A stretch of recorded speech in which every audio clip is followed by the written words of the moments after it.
1937, Napoleón Hill estaba en su oficina en Nueva York cuando llegó un sobre sin remitente. Dentro, solo una página arrancada de una Biblia antigua, con el Salmo 37, y una anotación a mano. Hill, pasaste 20 años estudiando cómo piensan los ricos, pero perdiste lo obvio. La respuesta siempre estuvo aquí, AC. Era la letra de Andrew Carnegie, que había muerto 18 años antes. Hill se perturbó. ¿Cómo pudo Carnegie haber enviado aquello? Pero cuando comenzó a analizar el Salmo con la mentalidad de quien había entrevistado a 500 millonarios, vio algo que lo dejó sin dormir por semanas. Cada versículo describía exactamente los patrones mentales que había documentado en los hombres más ricos de América. No era coincidencia, era como si David hubiera escrito un manual de prosperidad disfrazado de oración. El versículo 7 dice, «Descansa en el Señor y espera en Él». Pero Hill se dio cuenta de que la palabra hebrea para descansar es damam, que significa literalmente dejar de luchar contra. Todos los millonarios que entrevistó habían llegado a un punto donde dejaron de forzar las cosas y comenzaron a trabajar con principios naturales de abundancia, no contra ellos. Henry Ford le había contado a Hill, dejé de tratar de convencer inversionistas y comencé a actuar como si el dinero ya fuera mío por derecho. John D. Rockefeller dijo algo similar. Dejé de mendigar oportunidades y comencé a comportarme como alguien que las merece. Ambos estaban sin saberlo, aplicando el versículo 7 del Salmo 37. Pero aquí está lo que te va a chocar. El Salmo 37 no está hablando sobre paciencia pasiva o resignación religiosa. Está describiendo un estado mental específico donde dejas de operar desde la escasez y comienzas a funcionar desde la abundancia. Es un cambio neurológico que puede ser medido en laboratorio y que todos los ricos hacen naturalmente. David no era solo un rey, era el hombre más rico del mundo antiguo. Sus campañas militares no eran sobre conquista territorial, eran sobre control de rutas comerciales. Él entendía que la prosperidad es un sistema, no un accidente, y codificó ese sistema en el Salmo 37 de una forma tan sutil que sobrevivió 3000 años sin ser descubierto. Napoleón Hill no era solo un escritor motivacional, era un investigador obsesivo que dedicó su vida a descifrar por qué algunas personas crean fortunas mientras otras viven en la mediocridad. Cuando Carnegie lo desafió a descubrir la fórmula del éxito, Hill no imaginó que la respuesta estaba escondida en las escrituras por milenios. Hill creció en una familia pobre en Virginia rural, donde la Biblia era el único libro que poseían.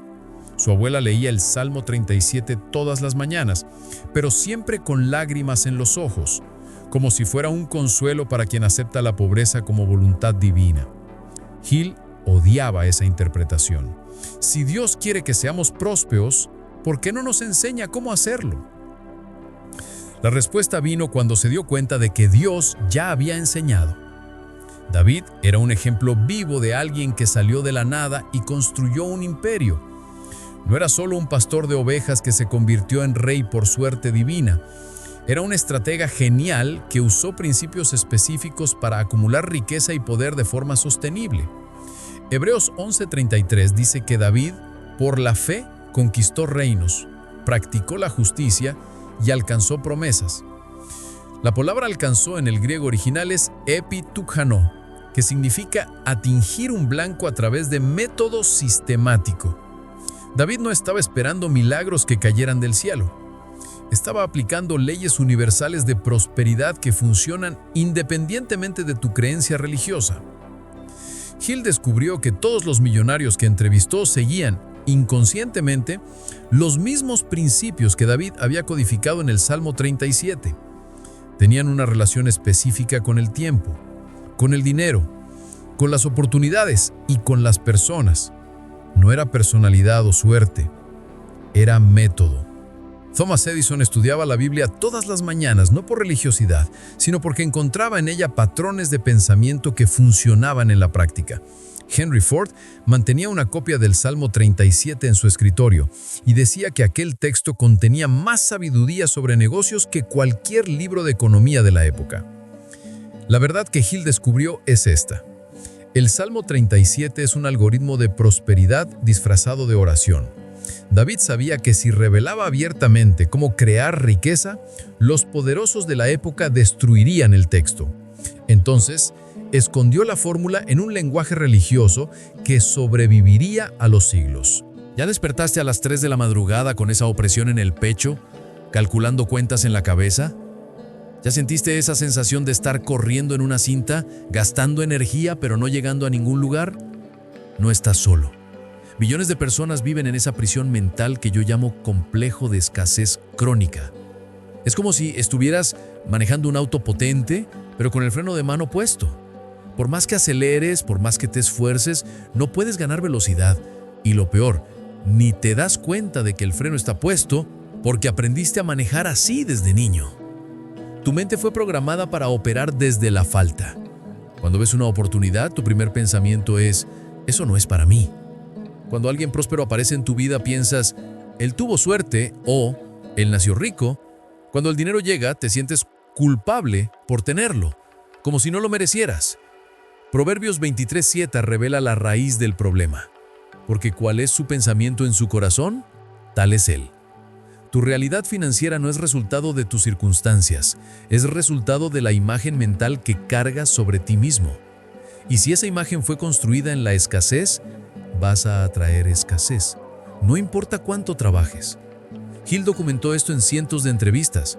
Personas que crecieron pobres, incluso cuando se enriquecían, continuaban pensando como pobres. Saboteaban su propio éxito porque, inconscientemente, no podían verse como ricos. Era como si hubiera un termostato mental que siempre los jalaba de vuelta a la zona de confort de la pobreza.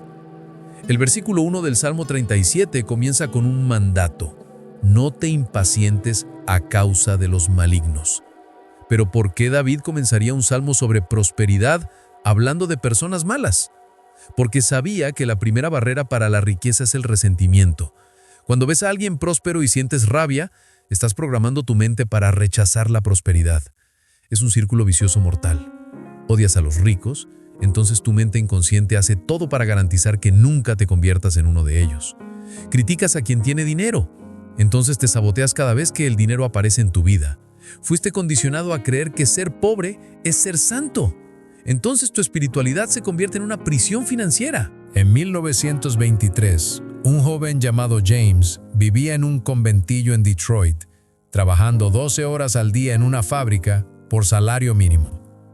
Todas las mañanas, antes del trabajo, leía el Salmo 37, porque su madre había dicho que traería protección divina.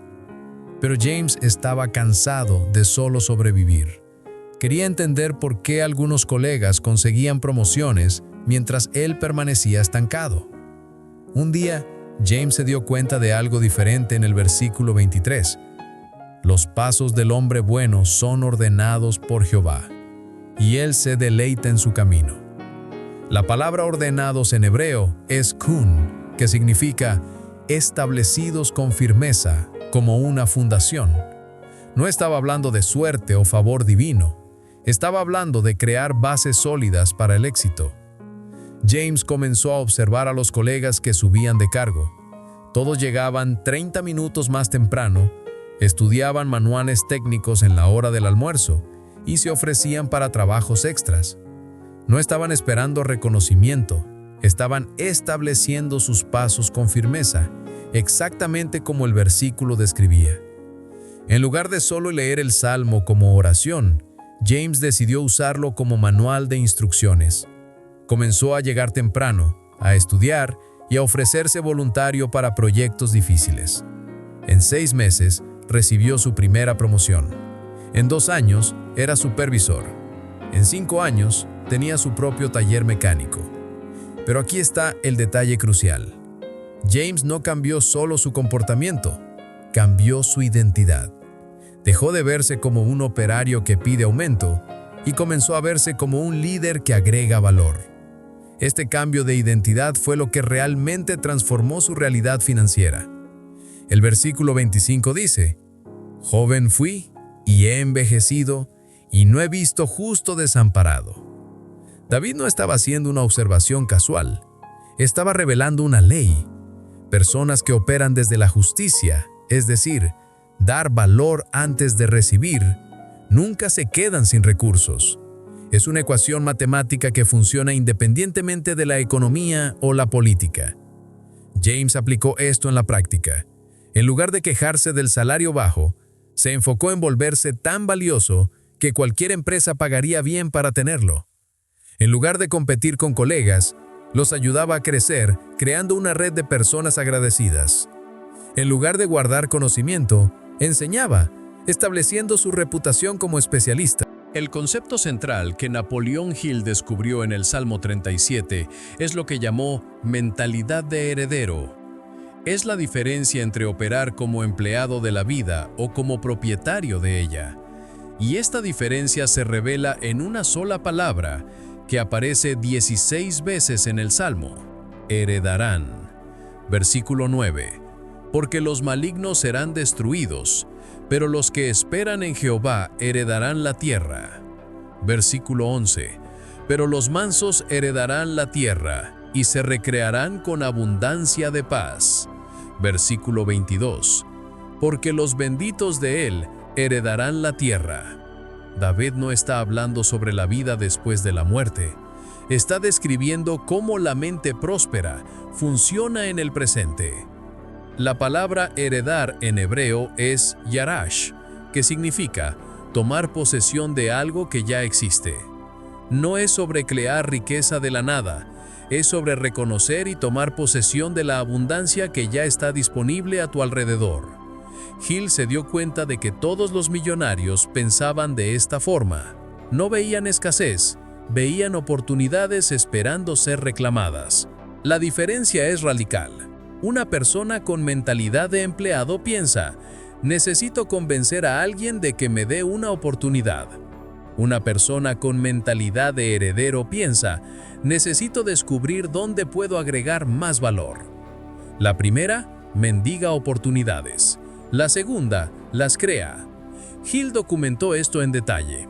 Andrew Carnegie no pidió convertirse en socio de una celicera. Se comportó como socio hasta que la realidad se ajustó a su mentalidad. Henry Ford no imploró por inversionistas. Actuó como si ya fuera el dueño de la mayor ensambladora del mundo hasta que eso se volvió verdad. El versículo 16 revela el secreto: mejor es lo poco del justo que las riquezas de muchos pecadores. Esto no es sobre ser humilde o contentarse con poco, es sobre entender que cuando operas desde la justicia, dar valor genuino, incluso pequeñas cantidades se multiplican. Cuando operas desde la codicia, tratar de quitar sin dar, incluso grandes fortunas se deshacen. David estaba enseñando economía comportamental 3000 años antes de que fuera inventada. Sabía que la riqueza sostenible no viene de cuánto puedes acumular, sino de cómo te relacionas con el flujo natural de valor en el mundo. La mentalidad de heredero cambia todo. Dejas de competir por migajas y comienzas a crear nuevos banquetes. Dejas de implorar por reconocimiento y comienzas a construir un valor tan obvio que el reconocimiento se vuelve inevitable. Para entender cómo esta mentalidad funciona en la práctica, necesitas conocer la historia de José en Egipto. Él es el ejemplo perfecto de alguien que aplicó los principios del Salmo 37 antes incluso de que fuera escrito. José transformó cada tragedia en trampolín, cada injusticia en oportunidad, cada prisión en palacio. Cuando José fue vendido como esclavo por sus propios hermanos, podría haberse rebelado, desarrollado amargura, pasado la vida victimizándose. Pero Génesis 39:2 dice algo crucial. Mas Jehová estaba con José y fue varón próspero. Nota que prosperó como esclavo, no a pesar de ser esclavo. Encontró una forma de crear valor incluso en la posición más baja. Hill entrevistó a decenas de millonarios que comenzaron en condiciones terribles. Todos tenían esta característica en común: transformaban obstáculos en escalones. No ignoraban los problemas, sino que los usaban como materia prima para construir soluciones que otras personas pagarían por tener. José hizo esto literalmente. En la casa de Potifar, no se limitó a obedecer órdenes. Estudió cómo funcionaba la casa, identificó ineficiencias, creó mejores sistemas. En poco tiempo, Potifar confiaba tanto en él que José prácticamente administraba toda la propiedad. Se había vuelto indispensable. Cuando fue falsamente acusado y arrojado a la prisión, José repitió el patrón. En lugar de lamentarse por la injusticia, comenzó a ayudar a otros prisioneros, interpretando sueños, organizando la rutina de la cárcel. Pronto estaba administrando toda la prisión. Incluso, detrás de las rejas, había creado valor y asumido liderazgo. El versículo 37 del Salmo 37 captura esta mentalidad perfectamente. Considera al íntegro y mira al justo, porque hay un final dichoso para el hombre de paz. La palabra considera en hebreo es shamar, que significa estudia cuidadosamente los patrones. David está diciendo, si quieres prosperidad duradera, estudia cómo las personas íntegras piensan y actúan. José pensaba como propietario incluso cuando era propiedad. Asumía responsabilidad incluso cuando no tenía autoridad oficial. Creaba valor incluso cuando no recibía crédito inmediato. Y el resultado fue que en menos de una década salió de la prisión directo al segundo cargo más importante de Egipto. Hill se dio cuenta de que todos los millonarios seguían este patrón inconscientemente. No esperaban la posición ideal para comenzar a actuar como líderes. Lideraban donde estaban, con lo que tenían, y la posición se ajustaba a la mentalidad. La transformación final de José ocurrió cuando Faraón tuvo los sueños sobre las vacas gordas y flacas. Todos los sabios de Egipto trataron de interpretarlos, pero fallaron. José no solo interpretó los sueños, presentó un plan completo para administrar la crisis que estaba por venir. No se limitó a diagnosticar el problema, trajo la solución lista. Esto revela algo fundamental sobre cómo funciona la mente próspera. José no dijo, habrá 7 años de abundancia seguidos de 7 años de hambre. Buena suerte lidiando con eso. Dijo, aquí está exactamente cómo almacenar granos durante la abundancia para sobrevivir a la escasez. Y aquí están las personas que pueden ejecutar este plan. Transformó conocimiento en estrategia ejecutable. Faraón quedó tan impresionado que dijo, ¿acaso hallaremos a otro hombre como este en quien esté el Espíritu de Dios? Y en el versículo 41 de Génesis leemos, dijo además Faraón a José, mira, yo te he puesto sobre toda la tierra de Egipto. José pasó de prisionero a primer ministro en un solo día, porque su mente ya funcionaba al nivel de primer ministro. Hill descubrió que todos los grandes emprendedores siguen este patrón. No esperan tener el cargo para pensar como CEO. Piensan como CEO hasta conseguir el cargo. No esperan tener capital para actuar como inversionistas. Actúan como inversionistas hasta que el capital aparece. La mentalidad precede a la realidad, no al contrario. El versículo 34 del Salmo 37 expresa esto perfectamente. Espera en Jehová y guarda su camino, y Él te exaltará para heredar la tierra. La palabra esperar aquí no significa quedarse parado.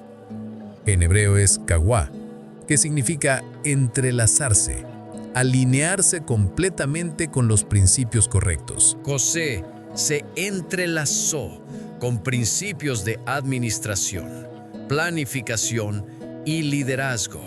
No se quedó esperando que alguien le enseñara. Observó, practicó, perfeccionó estos principios en cada situación que enfrentó. Cuando llegó la oportunidad, estaba listo no solo mentalmente, sino operacionalmente.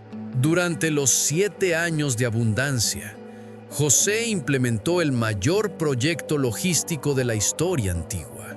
Organizó la recolección, almacenamiento y distribución de granos en todo Egipto. Cuando llegó el hambre, Egipto no solo sobrevivió, se convirtió en el centro económico del mundo conocido. países enteros venían a comprar comida de los egipcios. Y aquí está el detalle que Hill consideraba genial. José no guardó rencor a los hermanos que lo vendieron. Cuando aparecieron en Egipto buscando comida, los perdonó y aún los trajo para vivir en abundancia. Entendió que el rencor es el mayor bloqueo para la prosperidad duradera. La historia de José revela el principio más poderoso del Salmo 37, la ley de la siembra estratégica. Versículo 3.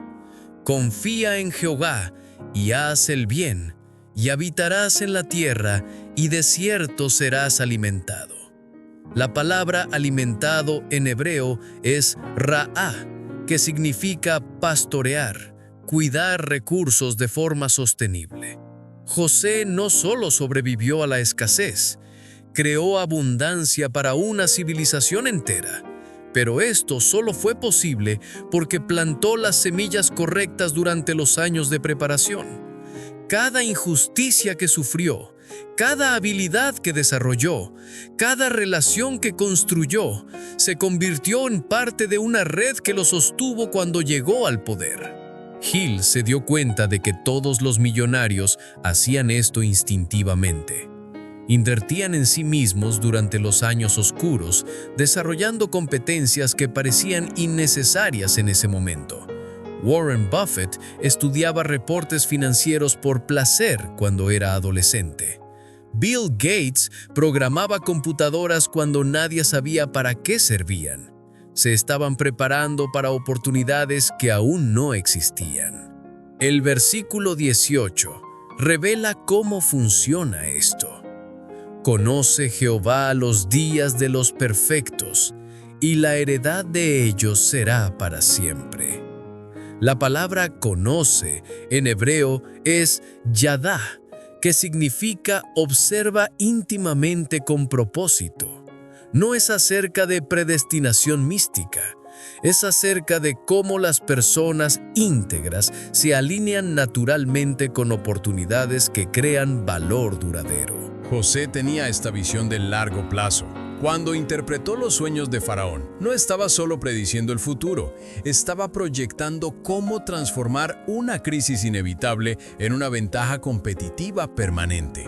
Egipto no solo sobrevivió al hambre, se convirtió en la primera potencia económica mundial porque José pensaba en décadas, no solo en meses. Durante los años de escasez, cuando otros países estaban desesperados, José negoció de forma que Egipto adquirió tierras, ganado y hasta personas de naciones enteras. Transformó una crisis temporal en una expansión permanente de poder. Pero, y esto es crucial, lo hizo de forma justa, ofreciendo valor real a cambio. Hale documentó que todos los grandes imperios empresariales fueron construidos de esta forma, durante crisis. Mientras la mayoría de las personas entraban en pánico, los futuros millonarios identificaban oportunidades. Compraban cuando otros vendían, invertían cuando otros se escondían, expandían cuando otros se contraían. El versículo 19 promete: no serán avergonzados en el tiempo malo, y en los días de hambre serán saciados. Esta no es una promesa de milagro sobrenatural, es una ley económica. Quien se prepara adecuadamente transforma crisis en cosechas. Ahora entiendes por qué Napoleon Hill pasó 2 décadas estudiando esta conexión entre prosperidad bíblica y riqueza práctica. El Salmo 37 no es solo un texto religioso, es un algoritmo de transformación que funciona independientemente de tu creencia. David codificó en él los mismos principios que José aplicó en Egipto y que todos los millonarios modernos usan instintivamente. Los próximos 30 días de tu vida pueden ser completamente diferentes si decides aplicar lo que descubriste aquí. No es sobre religión, es sobre principios universales de prosperidad que funcionan para cualquier persona dispuesta a seguir el método. Comienza hoy mismo. Lee el Salmo 37 no como un pedido desesperado por ayuda, sino como un manual de instrucciones dejado por alguien que transformó un reino pobre en una potencia mundial. Cada versículo es un escalón en la escalera que te separa de la vida financiera que realmente mereces vivir. La llave secreta siempre estuvo en tus manos. Ahora sabes cómo usarla. Que Dios te bendiga.